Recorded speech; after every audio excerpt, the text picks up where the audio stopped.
Business durable, le magazine des entreprises qui prennent soin de la planète. Nathalie Croiset sur BFM Business. C'est la deuxième demi-heure de Business durable sur BFM Business et dans cette partie de l'émission, je suis ravie de recevoir une femme en or, Myriam Maestroni, bonjour. Bonjour. Donc récemment, ce trophée de la femme en or dans la catégorie environnement, c'est bien, c'est important, il faut le dire, il y a des femmes qui sont engagées dans ces sujets-là. Vous êtes la présidente de la société Économie d'énergie, vous avez dirigé aussi Primagaz France et donc avec vous on va parler de tous ces enjeux énergétiques, puis d'un sujet qui vous tient à cœur sur les certificats d'économie d'énergie. On va en parler avec Patricia Laurent. Bonjour Patricia. Bonjour Nathalie. Une femme en or aussi, allez, faut le dire. Merci, j'avais peur d'être en bronze. Voilà, directrice de la rédaction de Green Univers. Alors, ce marché des certificats d'économie d'énergie, on en parlait déjà depuis un petit moment, ça y est, il est entré officiellement dans sa troisième période. C'était le 1er janvier après un long suspense. Alors, avant de voir un petit peu ce qu'on peut attendre de cette troisième période, un petit rappel sur le fonctionnement de ce dispositif, c'est quand même important. Oui, absolument. Un peu de pédagogie ne nuit pas parce que c'est un dispositif relativement récent, relativement complexe aussi à bien comprendre. Alors, en gros, dans les grandes lignes, c'est un dispositif en fait de financement pour des mesures d'économie d'énergie. Donc en fait l'objectif, on a des certificats d'économie d'énergie et l'objectif c'est d'inciter ce que l'on appelle les obligés, un peu dans le jargon, en gros les grands distributeurs d'électricité, de carburant, les EDF, GDF Suez, Total et autres, à réduire leur consommation d'énergie ou à inciter leurs clients ou autres à réduire leur consommation d'énergie. Et donc ils ont un objectif qu'ils doivent atteindre sur 3 ans sous peine de pénalité financière.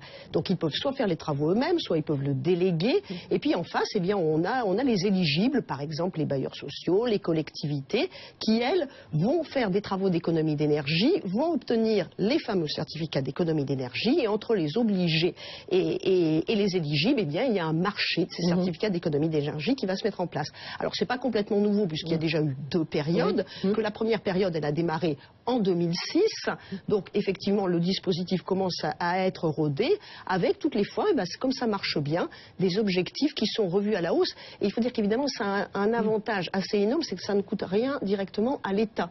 Et par les temps qui courent, on sait que c'est forcément quelque chose qui est très recherché. Voilà, donc vous parlez des 2 périodes, maintenant on est dans la troisième, après quand même un long suspense. Alors qu'est-ce qui change, Patricia? Alors ce qui a changé effectivement au 1er janvier, il y a eu un long suspense parce qu'il y a eu des discussions, du lobbying, on va passer assez vite, mais effectivement 1er janvier dernier a commencé la troisième période qui va durer jusqu'à fin 2017.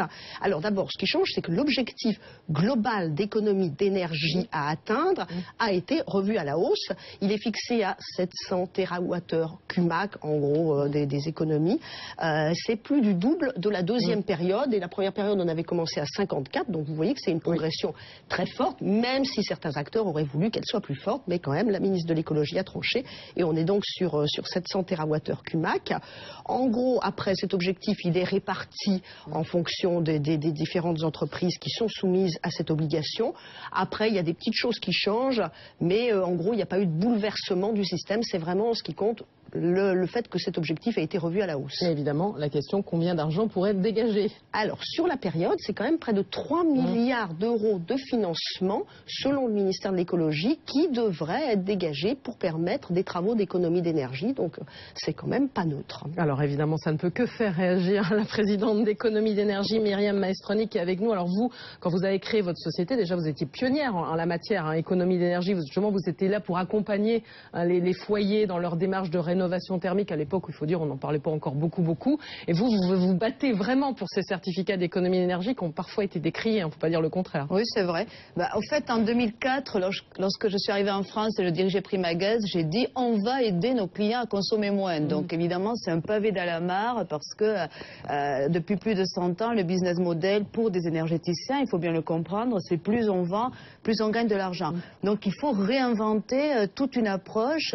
C'est ce que j'ai fait chez Primagaz avant, en 2008, de créer ce site qui a été le premier site d'information grand public sur l'énergie et l'efficacité énergétique qui s'appelle www.economiedénergie.fr, qui est devenu une société puisqu'on a fait un spin-off en 2011 et avec 10 personnes qui étaient toutes des expertes de l'énergie, on a fait naître Économie d'énergie qui maintenant a plus de 100 personnes. Et effectivement, l'acte de naissance a a été beaucoup inspirée ou beaucoup basée sur ce nouveau mécanisme que sont les certificats d'économie d'énergie et qui finalement sont une innovation de fiscalité écologique.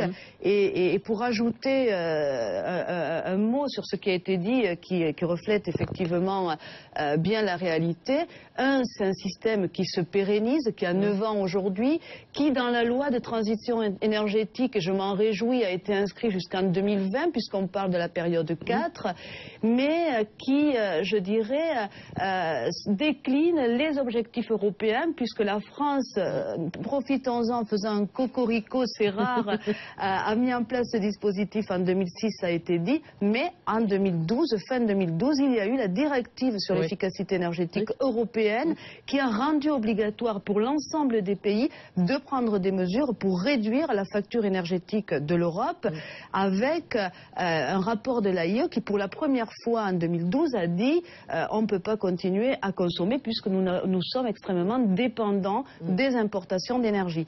Et ce que je voulais juste ajouter également, c'est que c'est aussi, et c'est mon cheval de bataille, un mécanisme qui est accessible à tous les particuliers. N'oublions pas qu'il y a 15 millions de logements mais justement, en France. Qui est encore très méconnu. Enfin, je pense que quand on parle aux uns et aux autres qui ne sont pas nécessairement dans ces domaines-là, qui dit ah bon, je peux installer une pompe à chaleur, je peux faire ci, je peux faire ça, et je peux finalement en bénéficier, avoir un avantage financier. C'est encore méconnu, pourtant 9 ans d'existence. Oui et non, parce que en fait, on considère que lors de la période 2, la grande distribution, qui est en France un leader dans la vente de carburant, a été impliquée dans le mécanisme. Et finalement, et c'est un constat, c'est elle qui a énormément contribué à faire connaître le mécanisme, à le rendre transparent. Oui, c'est bien certains n'ont pas hésité à dire, ils en profitent aussi. Vous savez, il y a toujours l'idée d'effet d'aubaine. Vous savez, il n'y a aucune situation. Et moi, je constate aujourd'hui qu'en France, il y a 15 millions de logements qui dépensent 6 à 9 fois plus d'énergie qu'un logement construit neuf, ce qui est un gros problème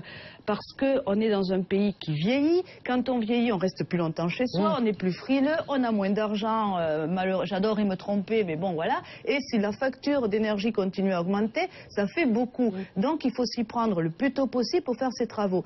Et au final, aujourd'hui, le gouvernement parle de 500 000 logements rénovés par an. Moi, ça fait 3 ans que je dis, cet objectif-là n'est pas suffisamment ambitieux. Oui, vous dites c'est au moins 1 million. Un million. Comment fait-on? Pour moi, la vraie question, c'est comment fait-on pour atteindre 1 million d'ici à 3 ans, puisqu'un rythme de croisière, on en a pour 15 ans. Donc, ça nous donne un horizon de temps pour investir, pour innover, qui est énorme. Et je trouve que le discours est en dessous de l'enjeu qui est extrêmement important. Et d'ailleurs, vous avez accompagné combien de foyers avec l'économie d'énergie depuis... Moi, pour un truc qui n'est pas connu, rendons hommage au numérique, j'ai plus de 5 millions de Français qui ont visité tous nos sites, et tous les programmes que nous opérons pour les plus grands noms aujourd'hui, de la grande distribution, des industriels, des énergéticiens, et on a accompagné plus de 250 000 travaux avec des gens qui répliquent, c'est-à-dire qui, avec des effets de buzz dans la vraie vie, puisque c'est quand même étonnant, tiens, t'as changé ta chaudière, ah bon, et la mienne, elle a quel âge, alors que c'est pas une question qu'on se posait, et puis surtout, qui ayant découvert une des opérations, puisqu'il y en a une bonne vingtaine aujourd'hui dans le résidentiel, se disent, ah ben tiens, la prochaine fois, je changerai mes fenêtres, et puis je ferai mes isolations. Ça passe pas que par donc il y a un effet pédagogique. Donc en fait, vous les aidez au départ, finalement, dans l'amorçage et dans cette démarche de travaux, rénovation, c'est ça? Absolument, et au lieu de s'appeler C2E ou certificat d'économie d'énergie, qui est un peu barbare pour le grand public, bon, on l'a traduit en éco-prime, et puis sur Internet, on a X accès possibles à ces éco-primes avec vraiment des programmes et des vidéos qui sont extrêmement simples. Et vous, qu'est-ce que vous y touchez en retour aussi? Parce que c'est toujours la question. Nous, on a été les premiers à mettre en équation ces nouveaux rôles et ces nouvelles missions qu'avaient à jouer ces distributeurs d'énergie, qui pour certains se sont retrouvés à se dire, mais attendez, je fais comment moi pour faire de l'efficacité énergétique? Oui, je n'ai pas franchement il faut bien reconnaître. Non, finalement, voilà, c'est faire contre mauvaise fortune bon cœur. On peut surfer, ça sert à rien. Au bout d'un moment, je crois que c'est dire dans toutes les langues, on va se tirer une balle dans le pied, puis au bout d'un moment, il faut y aller. Puis finalement, ce besoin d'utilisation rationnelle de l'énergie, les nouvelles technologies avec toutes les données dont on a besoin pour faire de l'efficacité énergétique. En énergie 3.0, finalement, on passe à l'autre étape. Et puis rendre simple des choses compliquées. Effectivement, vous avez raison, j'ai écrit un bouquin qui s'appelle Comprendre le monde de l'énergie 2.0 qui va sortir en anglais dans quelques mois. Donc voilà. Patricia Laurent. Vous parliez d'un dispositif en disant Cocorico, c'est né en France, aujourd'hui en Europe, il y a aussi des objectifs. Est-ce que vous vous préparez, vous aussi, à aller à l'international? Est-ce qu'il y a une place et quelle est votre stratégie dans ce domaine? Alors moi j'ai des gens très jeunes, j'ai une moyenne d'âge de moins de 30 ans, du coup ça fait un coup d'anti-aging parce que je suis vraiment contente d'avoir pu créer plus de 100 emplois avec des jeunes de moins de 30 ans qui ont envie, et une de leurs envies c'est d'aller ailleurs. Donc ils me poussent beaucoup, et aujourd'hui on a identifié 5 pays, 5 zones qui en plus correspondent à différentes langues. On est déjà présent en Angleterre avec une société qui s'appelle The Blue Effect, The Blue Planet Challenge, et les Benelux, l'Italie, l'Espagne, Portugal. Donc ça fait 4 registres de langues puisque c'est les difficultés que l'on a, et à partir de là on est en train de développer cette approche avec des Français et des étrangers qui travaillent en France et qui ont envie d'exporter ce savoir-faire made in France. La stratégie, c'est de dupliquer ce que vous avez créé en France, parce qu'en même temps, il y a des particularités de marché, c'est pas forcément évident. Vous savez, l'énergie, malheureusement, vous le savez, l'Europe de l'énergie est totalement balkanisée. On voit ressurgir beaucoup d'efforts pour faire l'Europe de l'énergie. Moi, aujourd'hui, je prends le pari de l'Europe de l'efficacité énergétique. Alors, bien sûr, il faudra adapter. Les pays sont encore souverains sur leur politique énergétique. Il y a des tentatives pour essayer de rationaliser tout cela. Mais je pense qu'en matière d'efficacité énergétique, on devra adapter, bien sûr, mais il y a des constantes, et un des vrais sujets, c'est est-ce qu'il y a un marché sous-jacent en termes de rénovation et d'optimisation énergétique ailleurs qu'en France?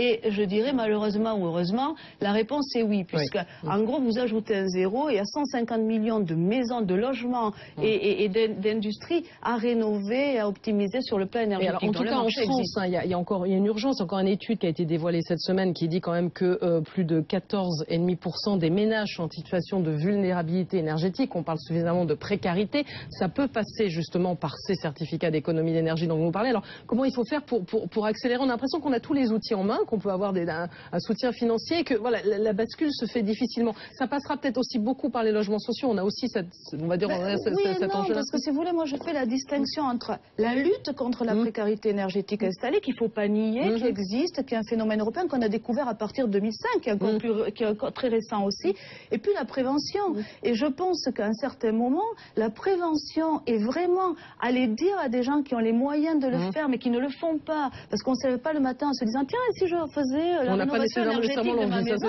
mais c'est aussi important que le reste. Et je trouve que malheureusement, ce discours n'est pas assez porté. Et comme vous l'avez dit justement, Patricia, aujourd'hui, on se rend compte que finalement, on a mis beaucoup de temps à décider. Rappelons que 2014 était une année de transition. Les derniers textes sont sortis le 25 décembre. Moi, j'ai des gens chez moi qui travaillent depuis plus de 9 week-ends, et y compris la nuit, parce qu'on a dû accélérer au dernier moment pour arriver à s'adapter à des choses qui auraient dû sortir 6 mois, 8 mois plus tard. Pourquoi? J'en sais rien, mais en tant qu'entreprise, c'est extrêmement difficile de s'ajuster à ces incertitudes jusqu'au dernier moment où il nous manque des morceaux pour faire. Allez, parlons d'un mot quand même de votre trophée, un trophée quand même femme en or dans la catégorie environnement. Vous êtes arrivée à votre poste, vous êtes définie pas comme une patronne, mais comme une source d'inspiration. Vous voyez justement femme un peu différente dans cet univers-là, Myriam Maestroni? Je dois dire que c'est un trophée qui m'a vraiment beaucoup touchée, que j'ai dédié immédiatement à mes équipes, parce que, vous savez, je dirigeais une société qui est quand même grande, connue, industrielle.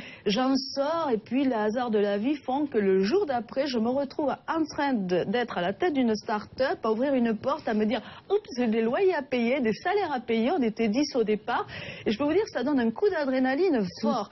Et donc, avoir ce trophée 3 ans plus tard, c'est la reconnaissance de cette nouvelle vie, de ce pari qu'on a pris ensemble, et de ces idées, parce qu'on construit une entreprise sur des idées avec des gens qui les portent et qui y croient.